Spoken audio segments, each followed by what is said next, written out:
Power star Pawan Singh ji और अंजना सिंह जी निकल चुके हैं आज शाम 6:30 बजे एक साथ एक मंच शेयर करने के लिए। जी हाँ, नमस्कार दोस्तों, आप सभी लोगों का स्वागत है हमारा चैनल पीएस न्यूज़ में। वीडियो को आगे देखने से पहले लाइक करिए, चैनल पे नए होंगे तो सब्सक्राइब करिएगा, साथ ही में घंटी कॉल पे सिलेक्ट करके इस वीडियो को आगे शेयर करना ना भूलिएगा।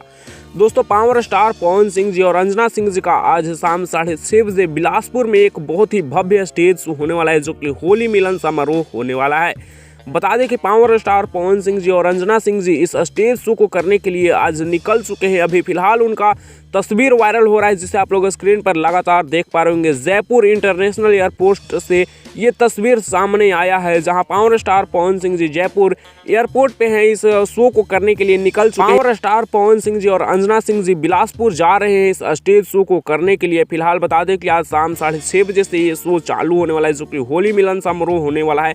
भव्य स्टेज शो किया जाएगा पावर स्टार पवन सिंह जी और अंजना सिंह जी के द्वारा। फिलहाल आज शाम 6:30 बजे कितने लोग जा रहे हैं पावर स्टार पवन सिंह जी और अंजना सिंह जी को देखने के लिए बिलासपुर में, नीचे कमेंट्स में जरूर बताइएगा। और हाँ, इस वीडियो को यहीं पर एंड करें। वीडियो कैसा लगा कमेंट में बताइएगा। अपडेट पसंद आएगा तो लाइक शेयर सब्सक्राइब जरूर करिएगा। ऐसी और भोजपुरी की लेटेस्ट वीडियो देखने के लिए आप हमारे चैनल पीएस न्यूज़ पर बने रहिएगा।